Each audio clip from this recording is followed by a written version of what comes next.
नमस्कार. मी doctor Sondge TP. समाजशास्त्र विभाग श्री सिद्धेश्वर महाविद्यालय माजलगाव. आपणा सर्वांचे BA तृतीय वर्षामध्ये मनपूर्वक स्वागत करतो.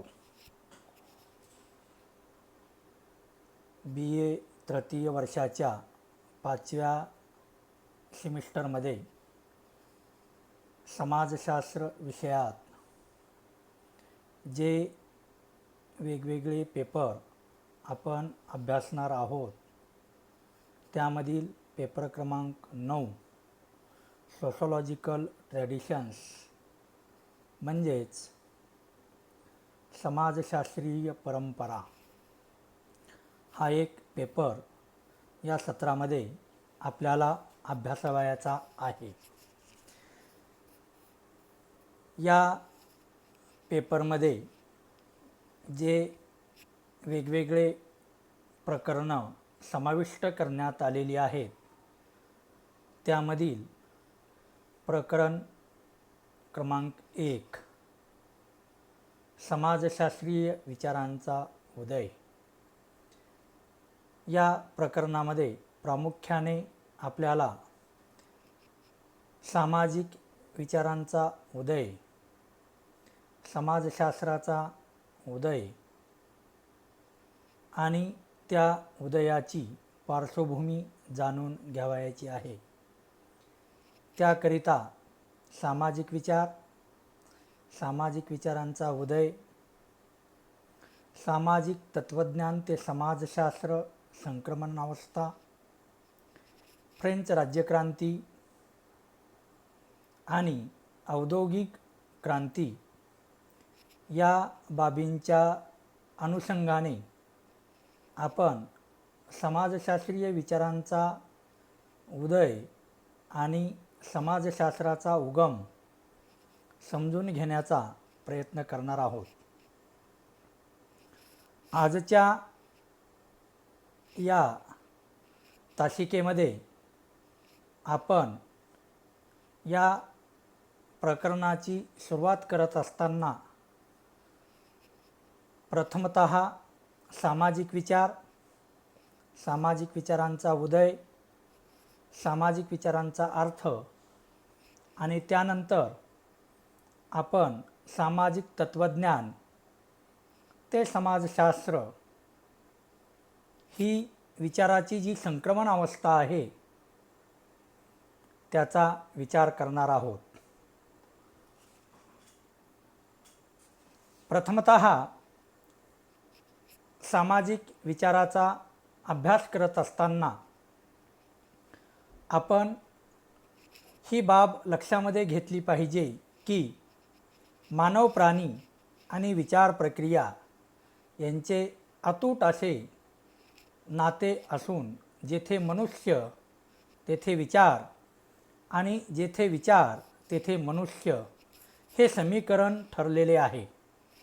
कारण जिज्ञासू वृत्ती हा मानवाचा स्वभावधर्म असून मानवी मनामध्ये त्याच्या अवतीभोवतीच्या सृष्टीविषयी सातत्याने काय, का व कसे यासारखे प्रश्न निर्माण होत असतात.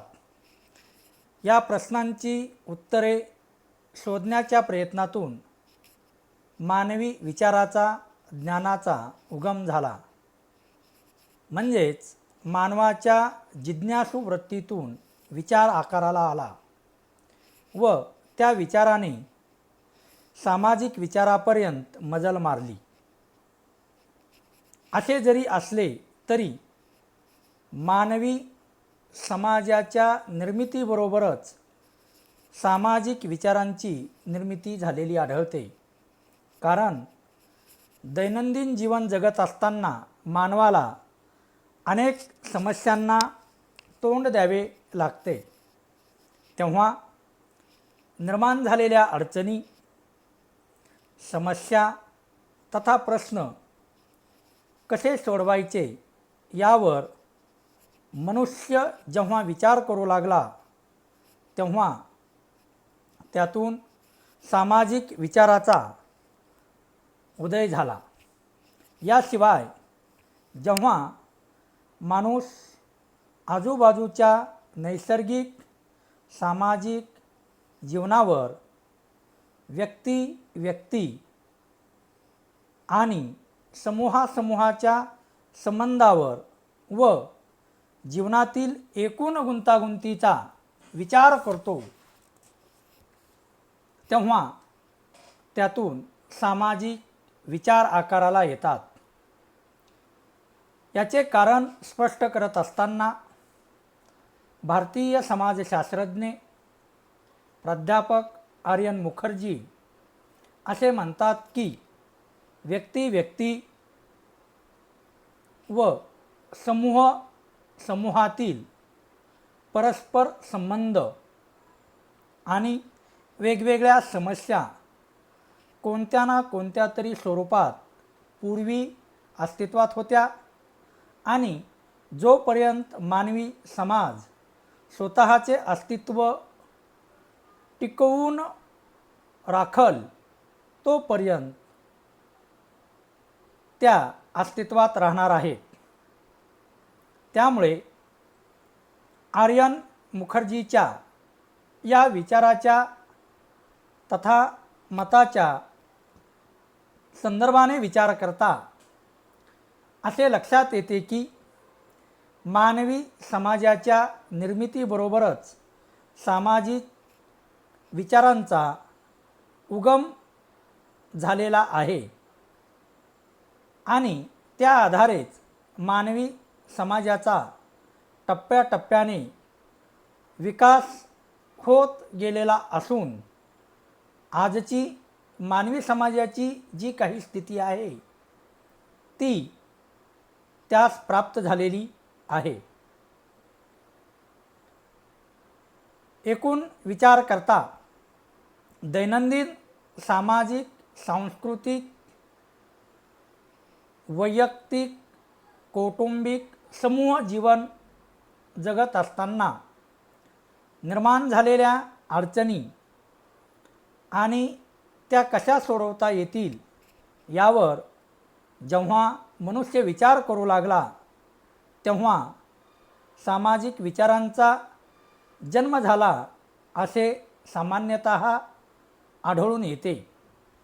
असे असले तरी सामाजिक विचाराचा आणि त्याच्या उदयाच्या पार्श्वभूमीचा विचार करत असताना आपल्याला नेमकेपणाने हे माहीत असले पाहिजे की सामाजिक विचार म्हणजे नेमके काय.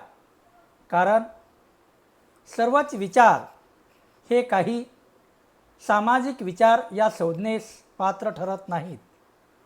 अर्थात असे जरी असले तरी विचारामध्ये निश्चित अशी सीमारेषा आखता येत नाही किंवा विचारांचे वेगवेगळ्या प्रकारामध्ये खंडात्मक विभाजन करता येत नाही.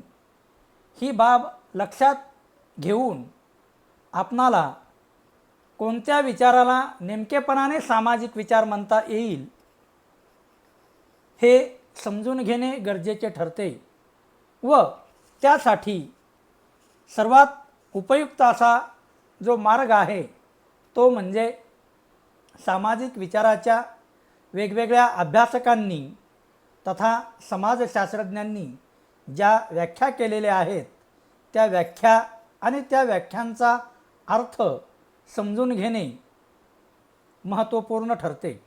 म्हणून आपण सामाजिक विचाराच्या विविध अभ्यासकांनी ज्या व्याख्या केलेल्या आहेत त्यातील काही महत्त्वाच्या व्याख्या या ठिकाणी पाहू,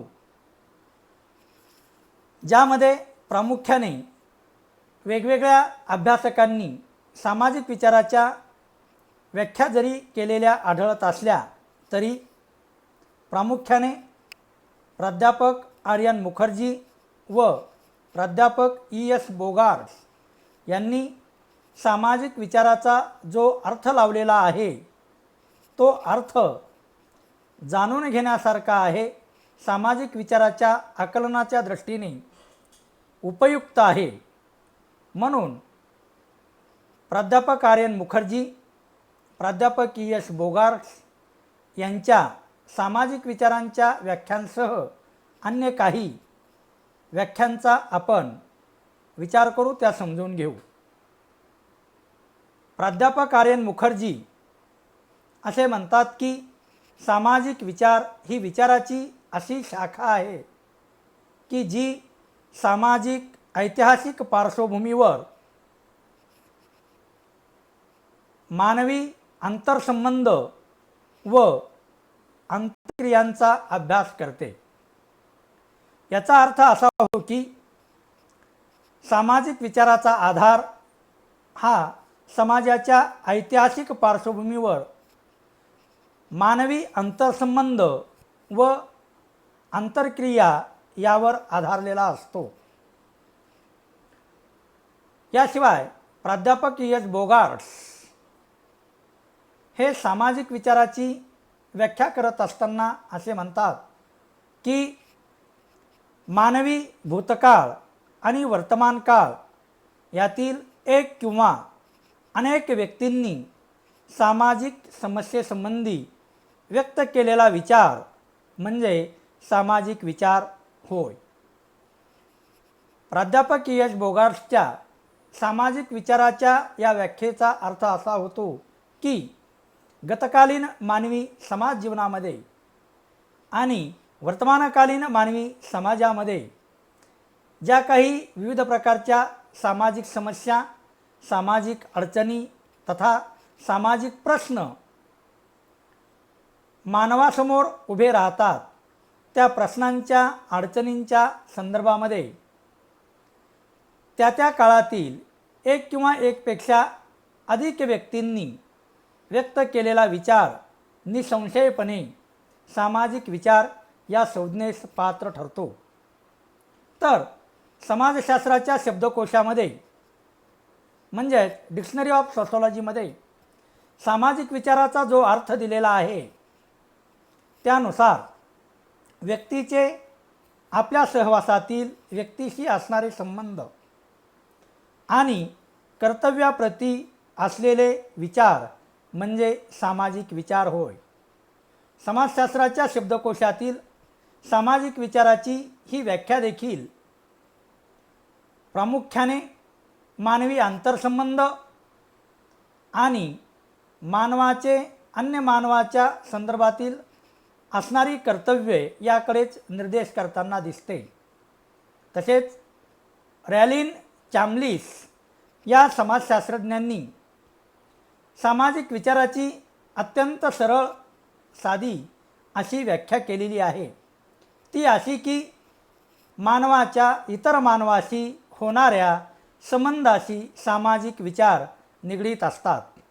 याचा अर्थ असा होतो की व्यक्तीची, व्यक्ती व समूहाचे आणि समूहाचे परस्परांशी जे काही संबंध निर्माण होत असतात, त्यांच्यामध्ये ज्या काही आंतरक्रिया निर्माण होत असतात, ते आंतरसंबंध आणि आंतरक्रिया याच्याशी निगडीत असणारे, संबंधित असणारे विचार हे रॅलिन चॅम्बलिसच्या दृष्टीने सामाजिक विचार ठरतात. एकूणच सामाजिक विचाराच्या या वेगवेगळ्या अभ्यासकांनी केलेल्या व्याख्यांचे अवलोकन करता आपणाला असे म्हणता येईल की मानवातील संबंध आणि सामाजिक जीवनात मानवाला सामोरे जाव्या लागणाऱ्या सर्वसामान्य समस्या या संदर्भामध्ये मानवाने केलेला विचार हा सामाजिक विचार या संज्ञेस पात्र ठरतो. अर्थात असे जरी असले तरी सामाजिक विचाराची उत्पत्ती तथा निर्मिती ही केवळ समस्या, अडचणी आणि प्रश्न या अनुषंगानेच होते असे नाही, तर व्यक्तीला सर्वसामान्य सामाजिक जीवन जगत असताना जे विविध प्रकारचे अनुभव येतात, त्या अनुभवामधून देखील सामाजिक विचारांची निर्मिती होत असते असे आपल्याला मानवी समाजाच्या इतिहासाकडे दृष्टिक्षेप टाकता लक्षात येते. अगदीच उदाहरणामध्ये सांगावयाचे झाल्यास भारतामध्ये डॉक्टर बाबासाहेब आंबेडकर यांना त्यांच्या जीवनामध्ये जे विविध प्रकारचे अनुभव आले, त्या अनुभवाच्या शिदोरीच्या आधारावर त्यांचा अस्पृश्यताविषयक विचार निर्माण झाला. महात्मा गांधी यांनी जो अनुभव घेतला, जो अनुभव त्यांच्या वाट्याला आला, त्यामधून त्यांचे सत्य, अहिंसा, सत्यधर्मविषयक विचार आकाराला आलेले दिसतात. बाह्य जगताचा विचार करता कार्ल मार्क्सचा वर्ग संघर्षाचा सिद्धांत असेल किंवा अन्य वेगवेगळ्या विचारवंतांचे मानवी सामाजिक जीवनाच्या संदर्भातील विचार असतील, त्यातील अनेक विचार हे त्या महामानवांना त्यांच्या आयुष्यामध्ये आलेल्या अनुभवातून निर्माण झालेले दिसतात.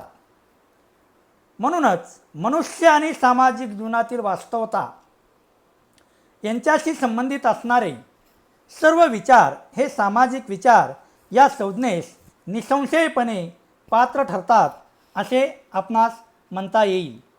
म्हणजे एकूणच सामाजिक विचाराची संकल्पना तथा संज्ञा लक्षात घेतल्यानंतर आपल्याला सामाजिक विचाराचा उदय कसा होतो हे लक्षात येण्यास मदत होते.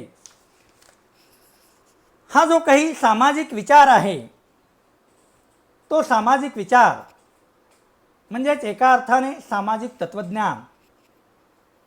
हे सामाजिक तत्त्वज्ञान ते समाजशास्त्र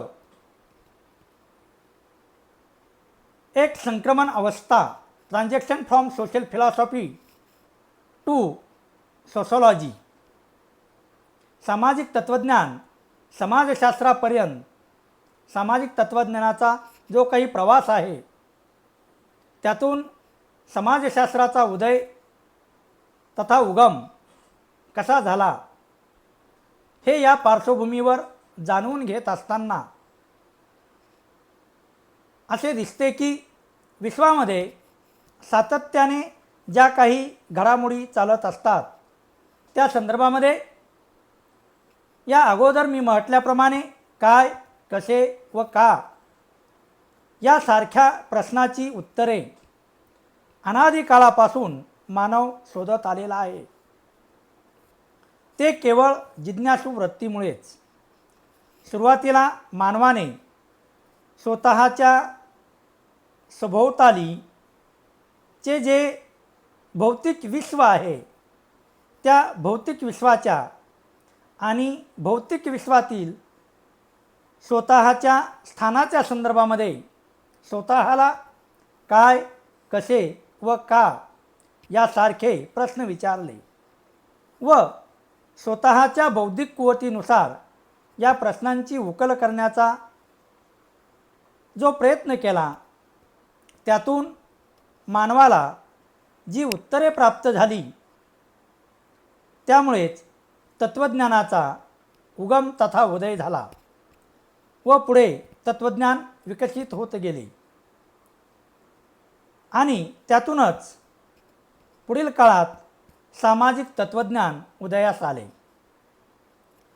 फिलस आणि सोफिया या लॅटिन भाषेतील शब्दापासून फिलॉसॉफी हा इंग्रजी शब्द अस्तित्वात आलेला असून आपण त्यास मराठीमध्ये तत्त्वज्ञान असे म्हणतो, ज्याचा अर्थ ज्ञानाचे प्रेम असा असून तत्त्वज्ञानामध्ये जेव्हा सामाजिक प्रश्नांची चर्चा होते, तेव्हा सामाजिक तत्त्वज्ञान अस्तित्वात येते व अशा सामाजिक तत्त्वज्ञानाचा इतिहास मानवी समाजाच्या इतिहासाइतकाच प्राचीन आहे.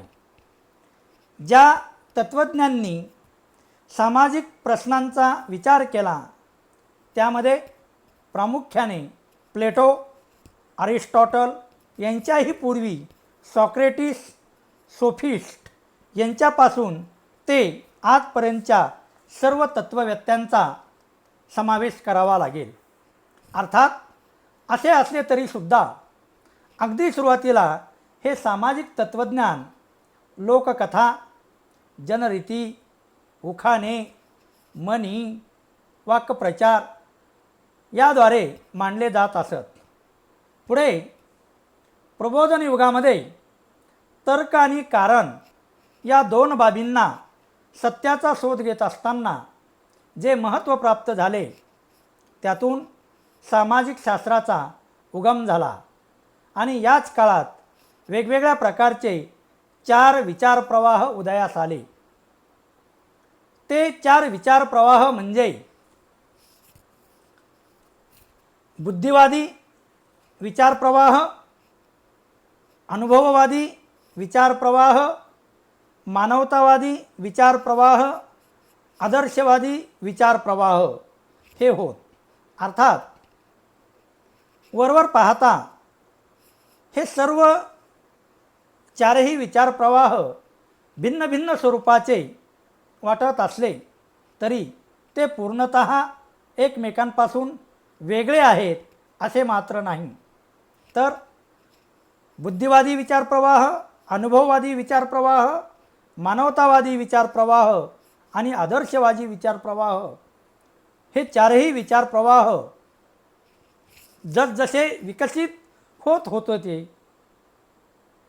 त्यांचा विकास होत होता, तसतसे मानवी विचारांचा देखील विकास घडत होता आणि मानवी विचाराच्या विकासाबरोबरच सामाजिक तत्त्वज्ञानाची व्याप्ती वाढत होती, किंबहुना वाढत गेली व सामाजिक तत्त्वज्ञानाच्या वाढत्या व्याप्तीमधूनच समाजशास्त्रासारख्या सामाजिक शास्त्राचा जन्म झाला असे मानले जाते. किंबहुना सामाजिक तत्त्वज्ञानाच्या वाढत्या व्याप्तीतूनच समाजशास्त्र उदयास आले. व्यक्ती जेव्हापासून समाजाचा विचार करू लागली तेव्हापासून सामाजिक तत्त्वज्ञान निर्माण होऊ लागले असे देखील म्हणता येईल. नावाचा सारखेपणा व अभ्यास विषयातील सारखेपणा यामुळे सामाजिक तत्त्वज्ञान व समाजशास्त्र ही अत्यंत जवळची शास्त्रे आहेत असे म्हणता येईल. नव्हे तर 18व्या शतकाच्या पूर्वार्धापर्यंत सामाजिक तत्त्वज्ञानामध्येच समाजाचा आणि सामाजिक विचारांचा अभ्यास केला जात असे. म्हणजेच या काळात समाजशास्त्र हे सामाजिक तत्त्वज्ञानाचाच एक भाग होते.